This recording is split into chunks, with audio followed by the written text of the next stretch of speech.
ተስፋ እንድቆርጥ ያደረገኝ ስራ ለሰራ ተነስቼ ነበር በጧት ማለት ነው እና እሱ ደግሞ የማታ በቀን በሳምንት አንድ ቀን የሚሰራበት ጆብ ነበረው የማታ ማለት ነው ሶ እሱ ከማታ ስራ ሰርቶ ጧት ሲገባ እኔ ጧት ስወጣ ነው ያ ነገር የተፈጠረው አንድ ኮል ነው የተፈጠረው ደወለልኝ ሱቅ ተገዝቷል እንዳልኳችሁ እሱ ከጅምሩም እኔ ፍቃደኛ አልነበርኩም ጣጣው እኔ ጋር እንደሚመጣ ቃለው ሶ ዳይሬክትሊ ያለኝ ምንድነው ሱቅ እንደተገዛ ታቀለሽ ተጨማሪ ስራ መስራት አለብሽ ነው ያለው በቃ እኔ በዛት ሾክ ነው ያንኩት አንድ ጧት ነው አሁን የተነሳሁት ወደ ስራ እየሄድኩ ነው አንተ ገና ቤት ትገባለህ ምናምን ነገር መተተኛለህ ይሄው እንደዚህ አይነት ወሬ እኮ ቀንም ሊሆን የሚችል ነገር ነውና ምን ያህል የሰው ልጅ ምን ያህል ሰልፊሽ አይነት ወይ ደግሞ ጭንቅላት ውስጥ የገንዘብ ብቻ ተኮር ነገር ቢሆን ነው እንደዚህ አይነት ነገር ደውለ የምታናገረኝ ሲቀጥል እኔ ሴት ነኝ ገባ አይደለ አንዳንዴ ሴትንም ከሴትነቷ በላይ ልክ ወንድ እንድትሆንም የሚያደርጋት ራሱ ሰው ነው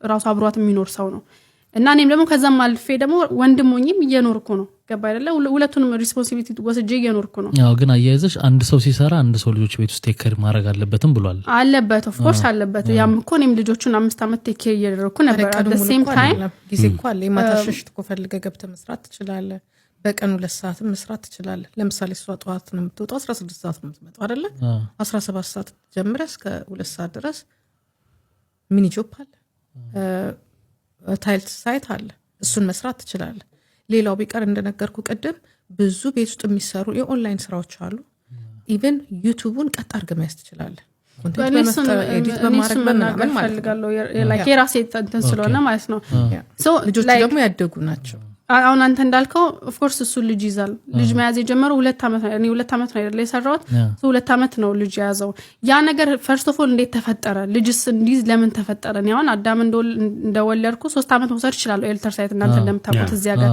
ለፊሎ ወስጃለሁ ሶ ለአዳም ለምንድን ነው ያልደገምኩት ምክንያት የራሴ ያለኝ እሱም የራሱ ምክንያት አለው ፈቅዶ ቤት የተቀመጠበት ማለት ነው ገባ አይደለ ሶ እሱ በራሱ አብዛኛው ቪዲዮ ላይ ተናግሯል ተቀጥሬ እኔ መስራት አልፈልግም ብሎ ተናግሯል ተቀጥሮ መስራት እንደማይወድ በጣም ብዙ ቪዲዮዎች ላይ ተናግሯል በገዛ አንደበቱ ማለት ነው ሶ ነገሮችን በዚህም ሆነ በዛ ብቻ በአጭር ወይ ገንዘብ የሚያገኝበት ነገር ነው እሱ የሚፈልገው ሁሌ ደግሞ አንድ ሰው አንድ ባል ሰርተ ስትመጣ እየሰለቸ የምትሆን ከሆነ እየሰለቸ የምትመጣ ከሆነ ባትሰራ ይሻላል አንደኛ ገባይደለ ሰው መቀየር አለበት እኔ ደግሞ እዚህ ጋር ያቋረጥኩት ትምህርት አለ ልጅ ሳልወልድ በፊት ከሱ ጋር ቦይፍሬንድ እና ገርልፍሬንድ በነበርንበት ሰዓት ያቋረጥኩት ትምህርት አለ ስላረገዝኩ ብቻ ያቆምኩት ትምህርት ሰው ያንን ትምህርት ልቀጥል በዛ ነው የተስማማን በቃ ያንን ትምህርት ልቀጥል አንተም እዚህ ጋር መስራት አትፈልግም ሰው መስራት ማትፈልግ ከሆነ ደግሞ ቤትን አንተ ቁጭ በል እኔ ወጥቼ ልስራ በዛው ትምህርት ይልማል ከዛ በኋላ ደግሞ ማገኘው ገቢ ደግሞ አሪፍ ይሆናል ለልጆቻችንም ለኔክስት ኑራችን አሪፍ ቀጣይ ነገር ይሆናል በዛ ነው የተስማማነው እቤት የተቀመጠው because እስከዛሬ ቤት ቁጭ ብዬ እስካሳደግኩ ድረስ ልጆቼን 4 አመት 5 አመት ቁጭ ካልኩ እሱ 2 አመት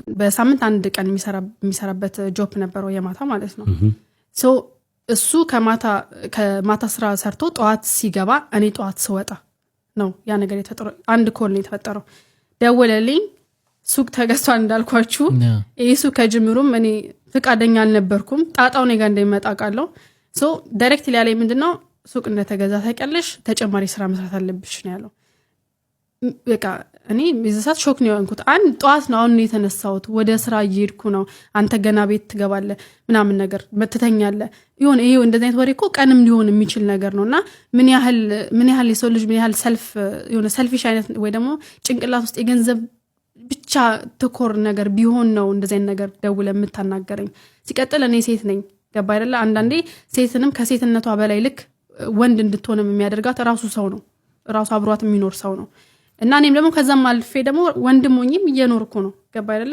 ሁለቱንም ሪስፖንሲቢሊቲ ወስጄ እየኖርኩ ነው ያው ግን አያይዘሽ አንድ ሰው ሲሰራ አንድ ሰው ልጆች ቤት ውስጥ ቴክ ኬር ማድረግ አለበትም ብሏል አለበት ኦፍ ኮርስ አለበት ያም እኮ እኔም ልጆቹን 5 አመት ቴክ ኬር እያደረኩ ነበር at the same time ጊዜ እኮ አለ የማታሸሽት እኮ ፈልገህ ገብተህ መስራት ትችላለህ በቀን 2 ሰዓት መስራት ትችላለህ ለምሳሌ እሷ ጧት ነው የምትወጣው 16 ሰዓት ነው የምትመጣው አይደለ 17 ሰዓት ጀምረህ እስከ 2 ሰዓት ድረስ ሚኒ ጆብ አለ ታይልት ሳይት አለ እሱን መስራት ትችላለህ ሌላው ቢቀር እንደነገርኩ ቀደም ብዙ ቤት ውስጥ የሚሰሩ የኦንላይን ስራዎች አሉ ኢቭን ዩቲዩብን ቀጥ አድርገህ ማየት ትችላለህ ኮንቴንት በመፍጠር ኤዲት በማድረግ ምናምን ማለት ነው ላይክ የራሴ እንትን ስለሆነ ማለት ነው ሶ ልጆች ደግሞ ያደጉ ናቸው አሁን አንተ እንዳልከው ኦፍ ኮርስ እሱ ልጅ ይዛል ልጅ መያዝ የጀመረው 2 ዓመት ነው። እኔ 2 ዓመት ነው አይደል የሰራሁት 2 ዓመት ነው ልጅ ያዘው።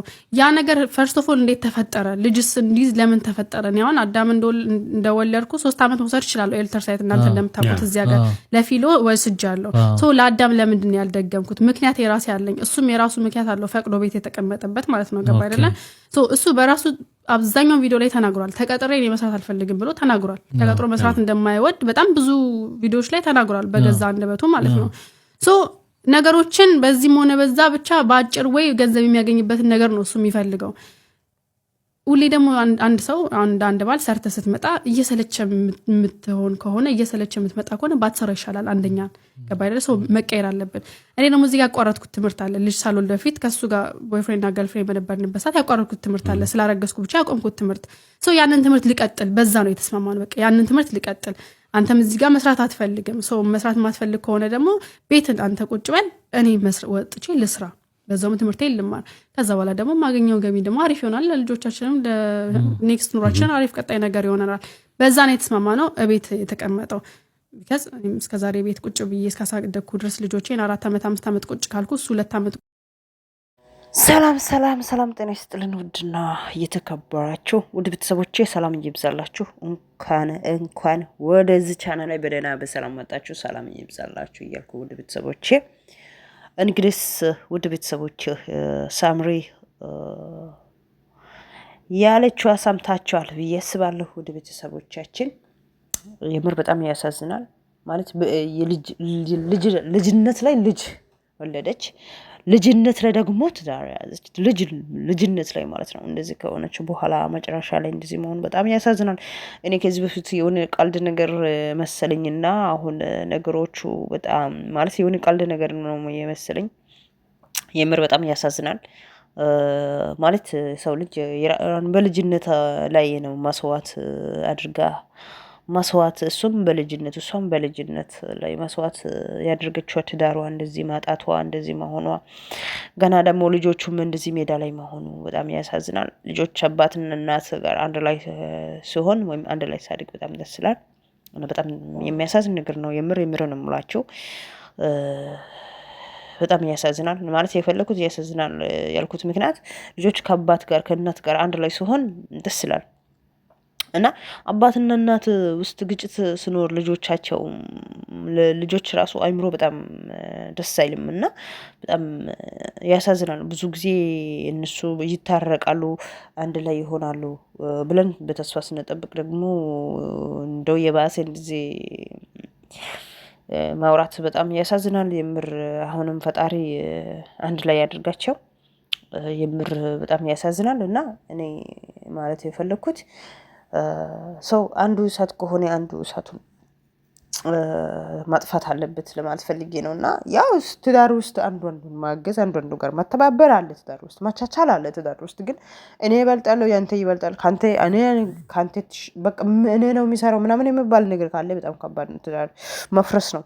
የምረን እምላችሁ እና በጣም ያሳዝናል። የሚያሳዝን ነገር ነው። እንግዲህ ፈጣሪ አንድ ላይ ያድርጋቸው። ጸሎታችን ነው ይሄ እንግዲህ